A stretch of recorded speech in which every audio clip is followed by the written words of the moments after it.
नमस्कार। आज हमारे हाथ ना ओशो का एक बड़ा ही दिलचस्प प्रवचन लगा है। हम्म। यूट्यूब पर है, अमृत धारा चैनल से। और ये सीधा मतलब जीवन की उन गुत्थियों में उतरता है जिनसे हम सब कभी ना कभी जूझते हैं। हम्म। उलझने हैं हमारा मैं मतलब अहंकार, फिर वो समर्पण का भाव और प्रार्थना, ध्यान, ये सब रास्ते। हम्म। कबीर के पद भी हैं इसमें, काफी कुछ है। हम्म। तो आज कोशिश यही रहेगी कि इस प्रवचन की जो गहरी बातें हैं उन्हें थोड़ा आसान करके समझें। हम्म। देखें कि ये स्रोत अपने होने के बारे में, सच के बारे में और मुश्किलों के हल खोजने पर क्या कहता है, हम्म। क्या इशारे मिलते हैं। चलिए शुरू करते हैं फिर। हम्म। तो पहली बात जो मुझे लगी वो ये कि हमारी ज्यादातर उलझनों की जड़ वो अहंकार है, हम्म। ईगो। हम्म। पर मजे की बात यह है कि यही अहंकार हमें मदद मांगने से भी रोकता है। ये थोड़ा अजीब नहीं लगता? मतलब जो बीमारी दे रहा है हम्म। वही डॉक्टर के पास जाने से मना कर रहा है। हाँ, बिल्कुल। स्रोत इसी विरोधाभास को पकड़ता है। बहुत सही कहा आपने। अहंकार चाहता है कि उलझन वो खुद सुलझाए, क्योंकि ये मानना कि मैं उलझा हुआ हूं या मुझे मदद चाहिए, अरे इससे तो अहंकार को चोट लगती है ना। उसे लगता है ये हार है, मतलब मेरी हार। इसीलिए वो किसी गुरु या किसी मार्गदर्शक के पास जाने से हिचकिचाता है।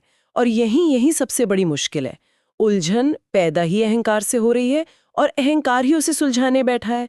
नतीजा नतीजा ये कि व्यक्ति और गहरे फंसता जाता है। स्रोत तो यहां तक कहता है कि ये ऐसा है जैसे जैसे बीमारी को ही दवा समझ लिया। अहंकार उलझाने का सूत्र है, सुलझाने का नहीं। वो गांठ है, वो कैची नहीं। अच्छा, तो अगर अहंकार ही प्रॉब्लम है तो फिर हल क्या बताया गया है? स्रोत कहता है समर्पण, सरेंडर। पर ये शब्द समर्पण ये सुनने में थोड़ा भारी लगता है। ऐसा लगता है जैसे हार मान लेना। क्या मतलब है यहाँ इसका? नहीं नहीं, हार मानना नहीं, बिल्कुल नहीं। यहाँ समर्पण का मतलब है पूरी ईमानदारी से ये मानना, ये स्वीकार करना कि भाई मैं अपनी कोशिशों से इस उलझन से निकल नहीं पा रही हूँ, बल्कि शायद शायद मैं इसे और बढ़ा रही हूँ। ये अपनी सीमा को पहचानना एक तरह से। हम्म। और फिर इस समझ के साथ अपने अहंकार को, अपनी वो मैं कर लूंगा वाली जिद को, हम्म। उसे जरा साइड में रखकर किसी ऐसे से सलाह लेना जो इस उलझन के पार देख सकता हो, जिसे स्रोत गुरु कह रहा है। अच्छा। और देखिए, अहंकार को साथ लेकर गुरु के पास जाना वो मुमकिन ही नहीं है, क्योंकि गुरु के पास जाने का पहला कदम ही अहंकार को पीछे छोड़ना है। ये गहरी स्वीकृति है, हार नहीं। ये दिलचस्प है कि अहंकार गुरु के पास जाने से रोकता है, लेकिन स्रोत में गुरु और आजकल के जो एक्सपर्ट हैं, विशेषज्ञ, उनके बीच भी एक बड़ा फर्क बताया गया है। अहंकार एक्सपर्ट के पास क्यों चला जाता है आराम से? हाँ, ये बहुत ही महत्वपूर्ण बिंदु है। अहंकार विशेषज्ञ के पास, एक्सपर्ट के पास बड़े आराम से चला जाता है। हाँ। क्यों? क्योंकि वहां समर्पण नहीं चाहिए। हम्म। आप फीस देते हैं, सलाह लेते हैं, और एक्सपर्ट एक तरह से आपका कर्मचारी बन जाता है। हाँ बिल्कुल। आप मालिक हो गए। हाँ, आप मालिक हैं, वो आपका नौकर। अहंकार को इसमें कोई चोट नहीं लगती, बल्कि मजा आता है, हाँ। कंट्रोल है। लेकिन स्रोत ये कहता है कि विशेषज्ञों का ज्ञान अधूरा होता है अक्सर। वो कहानी है ना, जिससे कुछ अंधे एक हाथी को छूकर बताते हैं कि हाथी कैसा है। हाँ हाँ, सुनिए। किसी ने पैर छुआ तो कहा अरे हाथी तो खंबे जैसा है। किसी ने पूंछ छुई तो कहा नहीं नहीं रस्सी जैसा। हर कोई अपने छोटे से अनुभव को ही पूरी सच्चाई समझ लेता है। यानी एक्सपर्ट्स के पास जानकारी तो होती है, पर शायद वो पूरी समझ वो नहीं होती। स्रोत में जैसे फ्रॉइड और यूंग का उदाहरण दिया है। मनोवैज्ञानिक थे, दूसरों का इलाज कर रहे थे, पर कहते हैं कि वो खुद भी अपनी अपनी मानसिक परेशानियों से जूझ रहे थे। इसके बिल्कुल उलट गुरु वो है जिसने सिर्फ शास्त्र नहीं पढ़े, उसने मनुष्य होने की पूरी पहेली को, पूरी बीमारी को खुद अनुभव किया है, अपने अहंकार को गलाकर विसर्जित करके जाना है। गुरु कोई स्पेशलिस्ट नहीं है, वो समग्र का ज्ञाता है, पूरे जीवन का।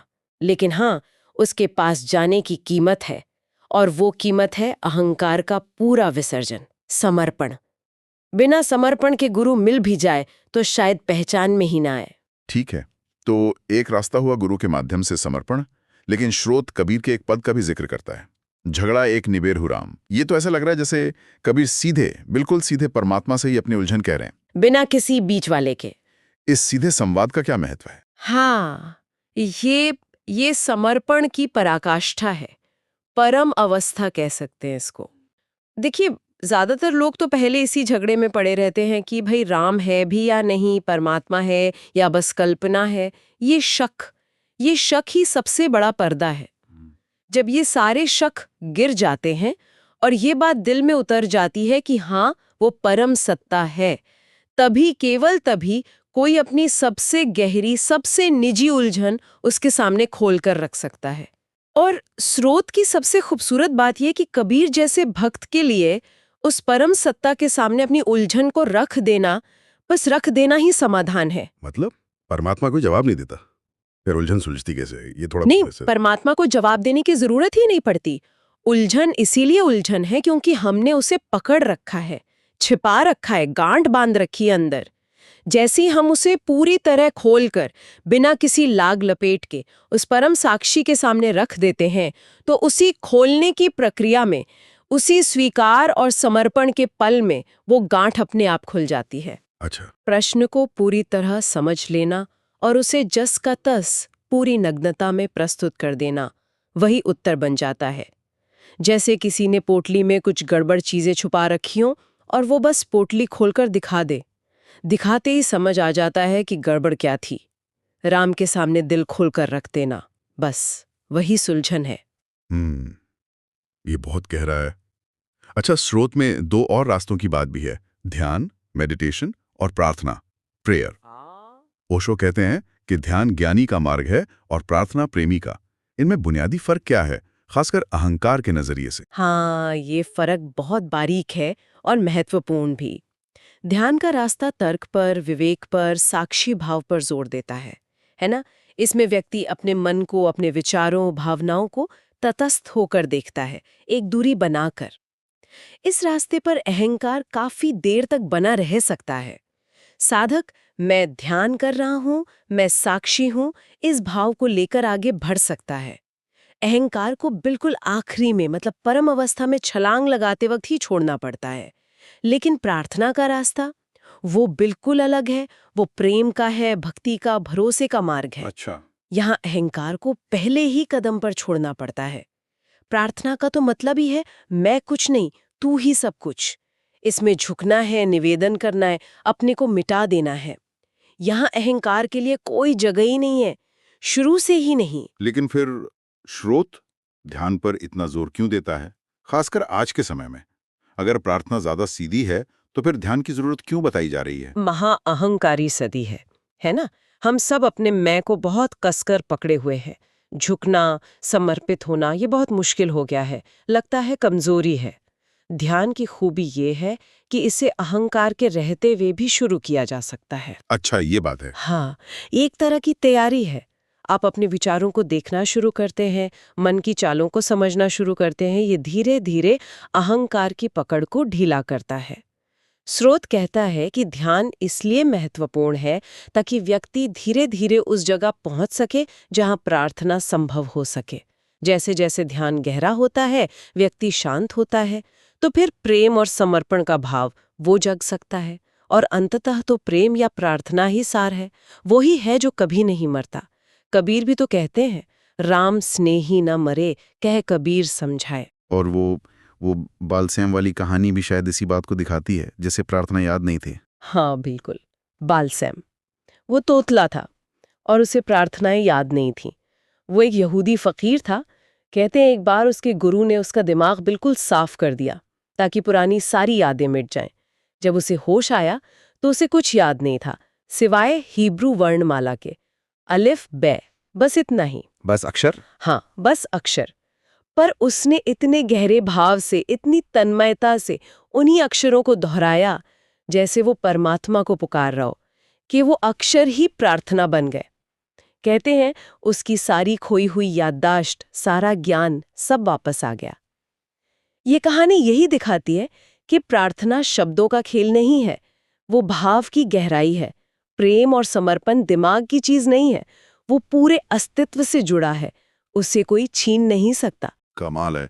अच्छा, अब कबीर के उन गहरे सवालों पर आते हैं जो वो परमात्मा से पूछते हैं। बहुत ही गहरे सवाल हैं। वो पूछते हैं, मन बड़ा है या मन को जानने वाला साक्षी? राम बड़ा है या राम को जानने वाला? ब्रह्मा बड़ा है या उसे बनाने वाला? वेद बड़े हैं या जहां से वेद आए? तीर्थ बड़ा है या हरि का दास? और फिर वो कहते हैं, हाँ भया उदास। ये किस तरह की उदासी है? ये तो बड़े बुनियादी सवाल लग रहे हैं। हाँ, ये साधारण उदासी नहीं है। ये वो उलझन है जो तब पैदा होती है जब छोटी मोटी दुनियावी उलझनें सब सुलझ जाती हैं। ये अस्तित्व के सामने खड़े होकर पूछे गए अंतिम परम प्रश्न है। ये उस साधक की अवस्था है जो सच के बहुत करीब पहुंच गया है, पर अभी भी एक महीन पर्दा बाकी है। यहाँ सबसे महत्वपूर्ण भेद जो उठाया गया है वो है मन और साक्षी का। स्रोत कहता है, हम जो कुछ भी जानते हैं, ये दुनिया, विचार, भावनाएं, सुख दुख, ये सब मन के दायरे में है। मन एक स्क्रीन की तरह है, एक पर्दे की तरह है जिस पर सब कुछ घटित हो रहा है। तो फिर साक्षी क्या है? साक्षी वो है जो इस मन के खेल को देख रहा है। जब गुस्सा उठता है तो गुस्सा मन है, लेकिन जो जाग कर ये देख लेता है कि हाँ, भीतर गुस्से का धुआं उठ रहा है, वो देखने वाला, वो साक्षी है। अच्छा। मन बदलता रहता है हर पल, साक्षी स्थिर रहता है। स्रोत आगे कहता है कि ये जो बाहर की दुनिया हमें दिखती है, ये भी असल में मन के दर्पण पर बना एक प्रतिबिंब ही है। प्रतिबिंब। हाँ, इसीलिए असलियत और सपने में भेद करना इतना मुश्किल हो जाता है, क्योंकि दोनों ही मन की रचनाएं हैं। एक कहानी है ना कि मंदिर की पताका हवा से हिल रही है या पताका के हिलने से हवा कांप रही है। हाँ। गुरु कहता है, न पताका हिल रही है न हवा, तुम्हारा मन हिल रहा है। हम जो भी अनुभव करते हैं वो मन के माध्यम से ही करते हैं। क्या इसी को माया कहा गया है? हाँ, इसी को माया कहते हैं। माया का मतलब ये नहीं कि दुनिया है ही नहीं, असत्य नहीं है, और ये भी नहीं कि ये परम सत्य है। माया वो है जो प्रतीत होती है, जो दिखाई देती है, पर वैसी नहीं है जैसी दिखती है।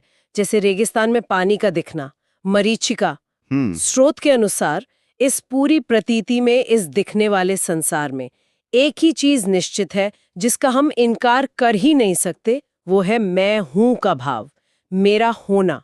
ये साक्षी भाव ही एकमात्र ध्रुव सत्य है, क्योंकि शक करने के लिए भी मेरा होना जरूरी है ना। हाँ, सही बात है। जब ये मन, ये विचारों और धारणाओं का जाल, जब ये शांत होता है, तब ये संसार का सपना भी खो जाता है, और जो पीछे बच रहता है वही राम है, वही सत्य है, वही साक्षी है। और कबीर के सवालों के जवाब फिर? जवाब तो उन्हीं सवालों में छिपे हैं। कबीर असल में जवाब नहीं मांग रहे, वो इन विरोधाभासों को सामने रखकर उस परम सत्य की ओर इशारा कर रहे हैं। जाहिर है, मन को जानने वाला साक्षी मन से बड़ा है। राम को जानने वाला स्वयं राम से भी परे है, क्योंकि जानने वाला हमेशा ज्ञात से बड़ा होता है। ब्रह्मा को बनाने वाला स्रोत ब्रह्मा से बड़ा है। जहां से वेद निकले वो चैतन्य, वो वेदों से बड़ा है। और तीर्थ तो जड़ है, जबकि हरि का दास चेतन है, भक्त है, तो भक्त तीर्थ से बड़ा है। इन परम सत्यों का बोध यही कबीर को उदास करता है। ये उदासी विस्मय की है, खोज की अंतिम घड़ी की उदासी है। ये वाकई बहुत गहरा है। अच्छा, आखिर में स्रोत में भीड़ से मुक्त होने की बात भी कही गई है। जब तुम अपने जनसो काम, इसका क्या मतलब है कि भक्त को भीड़ से अलग होना पड़ता है? हाँ, ये भी एक महत्वपूर्ण पहलू है। देखिए, स्रोत कहता है कि व्यक्ति अक्सर अपने भीतर की कमी को, अपनी शूद्रता को छुपाने के लिए और एक विराट से जुड़ने की गहरी प्यास के कारण झूठे विराटों से जुड़ जाता है। झूठे विराट मतलब जैसे मैं हिंदू हूँ, मैं मुस्लिम हूँ, मैं भारतीय हूँ, मैं कम्युनिस्ट हूँ, मैं इस जाति का हूँ, उस राष्ट्र का हूँ। स्रोत इन्हें झूठे विराट कहता है। ये सब सिर्फ नाम है, लेबल हैं, धारणाएं हैं, कल्पनाएं हैं।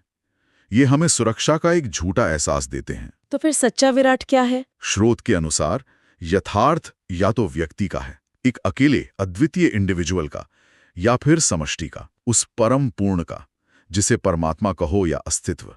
इन दोनों के बीच की सारी श्रेणियां, जाति, राष्ट्र, धर्म, ये सब मनुष्य की बनाई हुई कल्पनाएं हैं, संज्ञाएं हैं। बस भीड़ का अपना कोई अस्तित्व नहीं होता, वो बस व्यक्तियों का जमावड़ा है। व्यक्ति यथार्थ है, समाज या भीड़ ये एक कॉन्सेप्ट है। भक्त को, सत्य के खोजी को, इन झूठी पहचानों से, इस भीड़ से मुक्त होकर अकेला होना पड़ता है। और इसी अकेलेपन में परमात्मा से जुड़ाव संभव होता है। बिल्कुल, जब तुम अपने जन सो काम का सीधा सा अर्थ है, जब परमात्मा है तुम्हारा अपना है, तुम्हारा प्रियजन है, तो फिर इन बाकी बनावटी समूहों से, इस भीड़ से क्या लेना देना। सारी दुनिया से नाता तोड़कर पूरी तरह अकेले होकर ही व्यक्ति परमात्मा के आमने सामने खड़ा हो पाता है। स्रोत कहता है कि जब व्यक्ति बिल्कुल अकेला होता है, तभी उसे दिखाई पड़ता है कि परमात्मा है। तब सिर्फ दो रह जाते हैं, भक्त और भगवान, दो किनारे, और उनके बीच जो बहता है वही प्रेम है, वही प्रार्थना है। भीड़ में प्रार्थना नहीं हो सकती, वो अकेले का संवाद है। तो कुल मिलाकर देखें तो ये प्रवचन हमें अहंकार की जड़ तक ले जाता है, दिखाता है कि कैसे वही हमारी उलझनों का कारण है और वही समाधान में बाधा भी है। फिर ये हमें समर्पण का रास्ता दिखाता है, चाहे वो किसी गुरु के माध्यम से हो, जहां अहंकार पहले छोड़ना पड़ता है, या फिर सीधे परमात्मा से कबीर की तरह प्रार्थना के रूप में, जहां उलझन को रख देना ही वही समाधान बन जाता है। और ध्यान का मार्ग वो एक तैयारी के रूप में सामने आता है, खासकर आज के अहंकारी युग के लिए, जो अंततः हमें प्रेम और प्रार्थना तक ले जा सकता है, क्योंकि प्रेम ही वो तत्व है जो कभी नहीं मरता। कबीर के गहरे सवाल हमें मन, साक्षी और माया के जरिए यथार्थ की प्रकृति पर सोचने को मजबूर करते हैं, और भीड़ की झूठी पहचानों से हटकर अकेले में परम सत्य से जुड़ने का इशारा करते हैं। बिल्कुल सही। और अंत में एक विचार छोड़ जाते हैं जो शायद सबसे गहरा है। स्रोत ये इशारा करता है कि जीवन की असली गहरी उलझनें वो किसी बाहरी जवाब से नहीं सुलझती। वे तब सुलझती हैं जब सवाल पूछने वाला ही, ये जो मैं है, ये अहंकार और मन का ढांचा, जब ये विसर्जित हो जाता है, रूपांतरित हो जाता है। तो सोचने वाली बात यह है कि जीवन की चुनौतियों का सामना करते हुए लगातार समाधान खोजने के बजाय अगर हम खुद उस प्रश्नकर्ता के स्वभाव को, उसके स्रोत को समझने की कोशिश करें, तो शायद हमें किसी बिल्कुल ही अलग ही आयाम का अनुभव हो। इस पर मनन किया जा सकता है।